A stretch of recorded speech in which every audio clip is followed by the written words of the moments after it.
Hi everyone, this is Una from Initial Holistic Therapies, and today what I wanted to speak to you about is water and the secret of water, and particularly in relation to this book here. So it's called The Secret of Water and it's by Dr Masuro Emoto. I'm going to be putting up a video later on today from YouTube just about what I'm speaking about here today. But this is one of the books, The Secret of Water. I don't know if you can see there. Now this one is actually designed for the children of the world. So Dr Masuro Emoto has wrote quite a few books on, I guess, the secret of water, what he would call the secret of water. The True Power of Water is one of his main books, which would probably be the adult version of this book. But this is the book that I would use. It would be one of the very first things that I would speak about in all my children's classes, in any children's camp that I would run, but also in my mindfulness classes that I would run with adults as well. This is the book that I would speak about, and I would be showing them the diagrams from this book and explaining what Dr. Emoto has, found out in his years of studying water.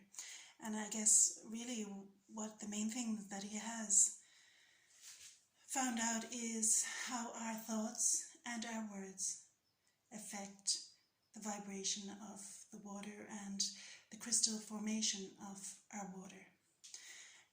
And this, it's, really, really interesting to think that because our bodies are, maybe 70% water, like how our thoughts and our words are not only affecting our own body, but also affecting the environment around us. And for me, this is a huge thing. And the element of mindfulness to me, and I always say it is about, the things that we bring our attention to in mindfulness is our thoughts, our words, our senses, our physical body. And for me, definitely, my thoughts and my words, my inner dialogue, are the main things that I really have to keep checking in on. Because I guess for me, I just felt that for most of my life, definitely the majority of my life, I would have a really, really critical inner dialogue going on. And it wasn't until I studied Louise Hay, and I know that there's many of the practitioners in this wellness group have studied Wellness Hay. A lot of us studied it together. And that was a huge turning point in my life. Bear in mind, I was in my 40s when I discovered this. Even though I would have read Louise Hay's books prior to that, definitely in my 30s, I would have had my first Louise Hay book. But it wasn't until I actually done the training in Louise Hay that I realised, how everything that we are saying to ourselves is affecting our bodies, is affecting us, all these beliefs that we have about ourselves. So for me, the huge thing was to become mindful of what I was saying to myself. And this is something that I still constantly have to do to this day. Be very mindful of what are the things that I'm saying to myself. Are they positive? Because the majority of the time, definitely in my earlier years, they would not have been positive. And that wasn't because of anybody else's input. Really, it wasn't like anybody else saying to me, you're no good at this or you're no good at that. It was my own take on what I believed about myself. And, we all have this, every one of us. And I suppose that's why, when I work with children especially, to bring out this book and, give them ideas and show them how our words actually affect us. And especially for them to realise how they're affecting them first, and also the effect that their words have on other people. So I'm just going to give an example just in the diagrams that I would show the kids. Now I know that.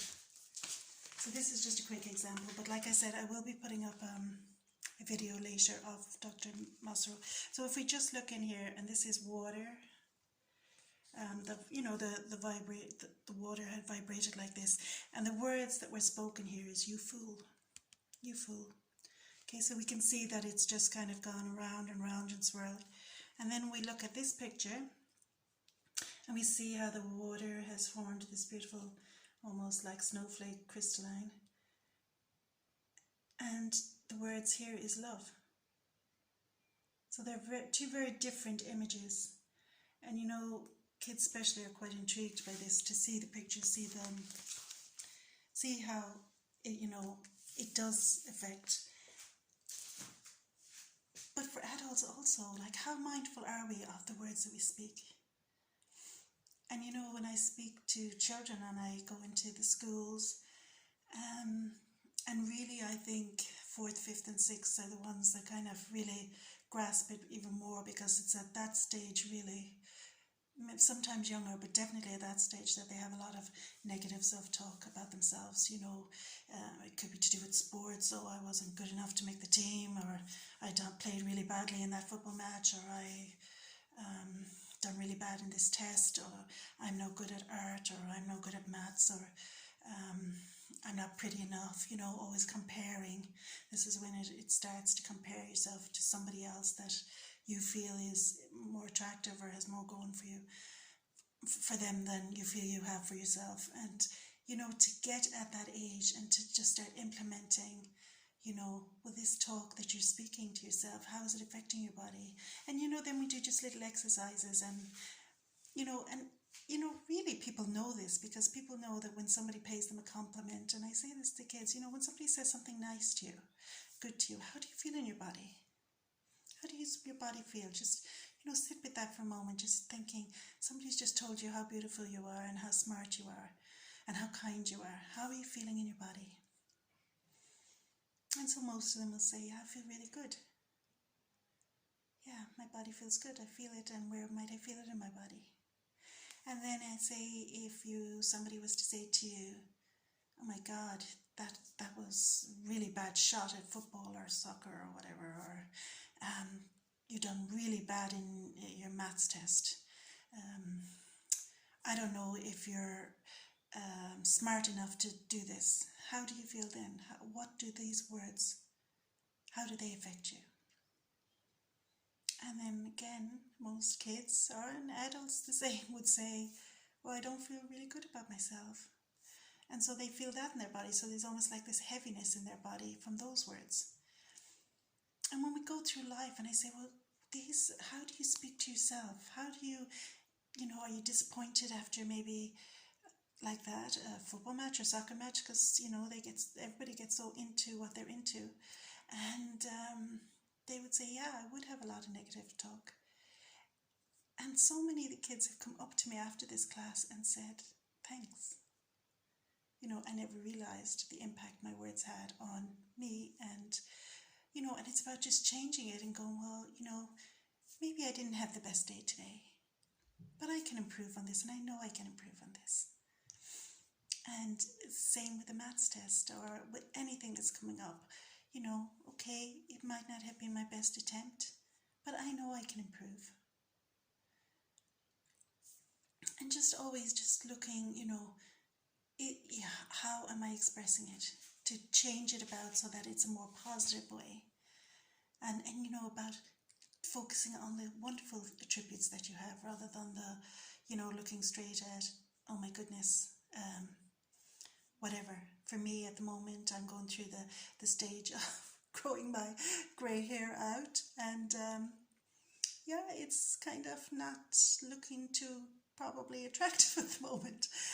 But this is a process I have to go through, so you have to bear with me through this. And I just have to look at it and go, well, this is it. This is what's happening for me right now, and accept that. And just be grateful. So I just, again, where does the element of mindfulness? This is all about mindfulness. Mindfulness is the way that we speak to each other, being mindful of the way we speak about ourselves, and be mindful about the thoughts we're thinking. because even those thoughts are the vibration that's going out there.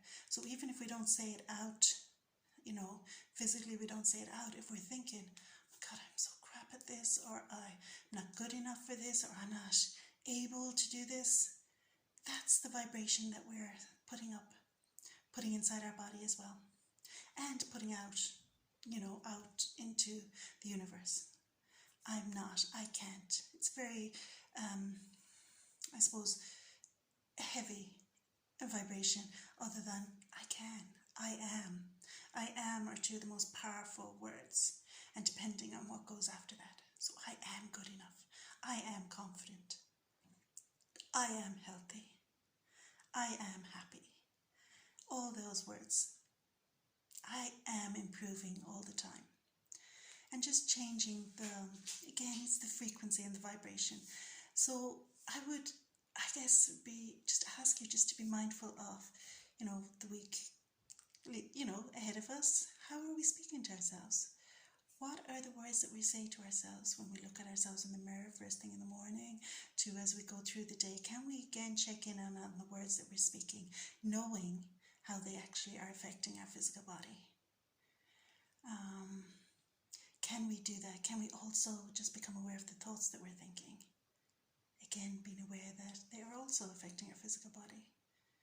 And the thoughts that we're thinking about somebody else the same way. So again, you know, when it comes back to the children in the class, even just giving them that example of the words obviously affecting themselves, but also the words that they might speak to somebody else, another member, another friend of theirs, that, you know, you might say, oh God, that was really bad shot, or something like that. Just being a bit more mindful maybe that, you know, these words actually are affecting that other person as well.